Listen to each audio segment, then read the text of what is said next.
You can't have an all-white board of directors. You can't have an all-white executive committee. You can't have...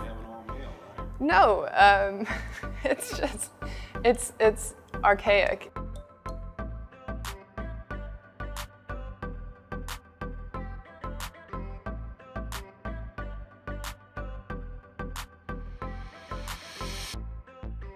OK America was a personal project that I was working on where I was trying to build a coalition of politically engaged artists and makers. So anyone who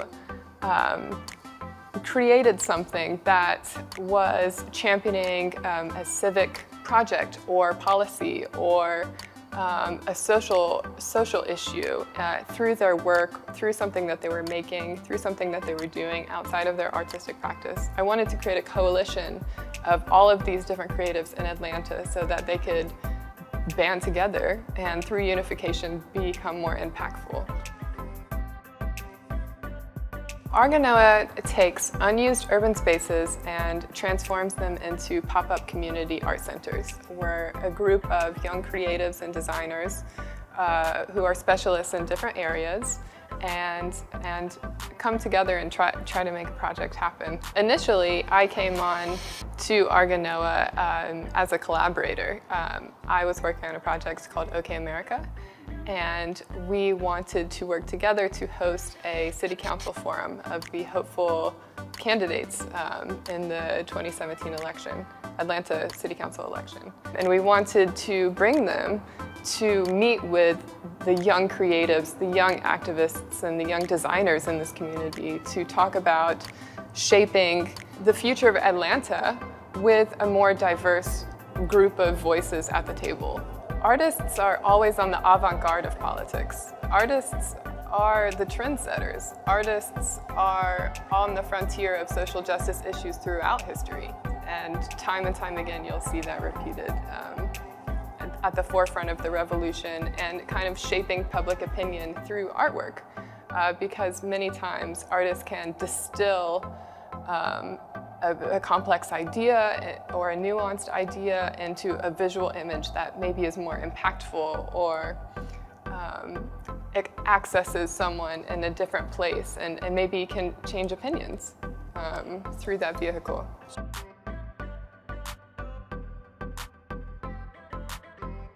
All along Memorial Drive, I think they call it the Memorial Corridor, I think there are 14 plus mega corporations that are coming in and building mixed-use urban buildings and spaces.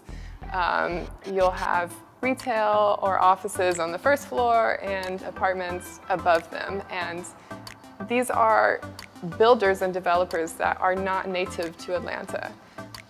They're coming in, they're buying up property, they're pushing people out of the Grant Park community that have been here for 40 or more years. And they are putting in buildings that are not specific to the needs of the community. Argonoa hopes to be a model for inclusivity in the development narrative. So asking the Grant Park community, what is it that you want? That's the mission of Argonoa, is to be a model for young creatives to build the future that they want to see. Getting young creatives at the table with fresh, innovative ideas, partnering with stakeholders in the community, partnering with various organizations, collaboration with young creative minds, and grassroots projects. So community building from the bottom up is the model that will lead to sustainable growth in a community versus a developer coming in with non-native interests with a lot more money or financial wherewithal than we might have that will profit off of something that maybe doesn't benefit the people that are in the area. Donald Trump, if you kick out all the immigrants, like, who's gonna clean your toilets? I'm like, that's disgusting. We don't need to keep immigrant and minority populations in this country for the jobs that educated white people don't want. I'm in an interracial relationship with a black man who's college educated and can't find a job because he has a name that is like indicative that he's a certain color. or comes from a certain economic background. I care about equity in that sense. I care about equal pay for equal work.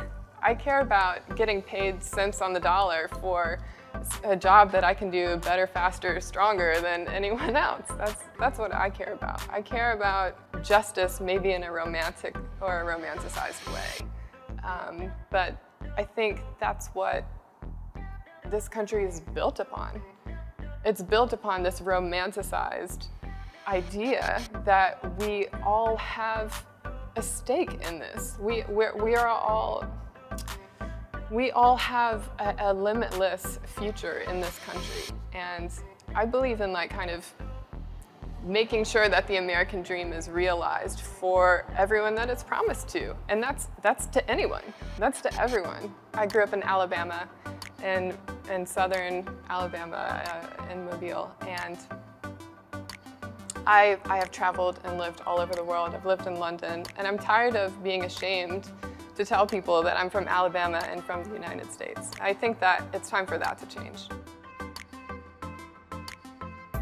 You can't have an all-white board of directors. You can't have an all-white executive committee. It's archaic. More than that, I think it's a liability.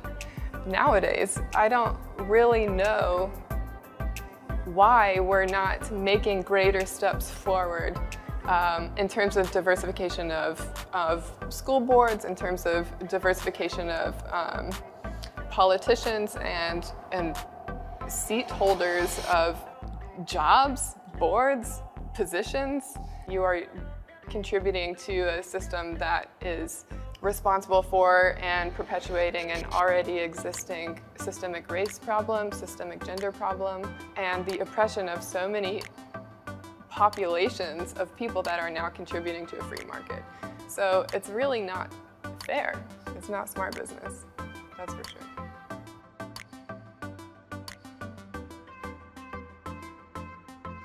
Trying to create community is something that kind of happens in maybe a beautiful and organic way, and not something that you can really force. So I want to create a coalition. I want to raise the platforms of artists and makers that are civically engaged and politically engaged in this city so that they can continue to do what they're doing. But I don't want to become a competing voice in an already cluttered field of people who are trying to be an influencer or what have you.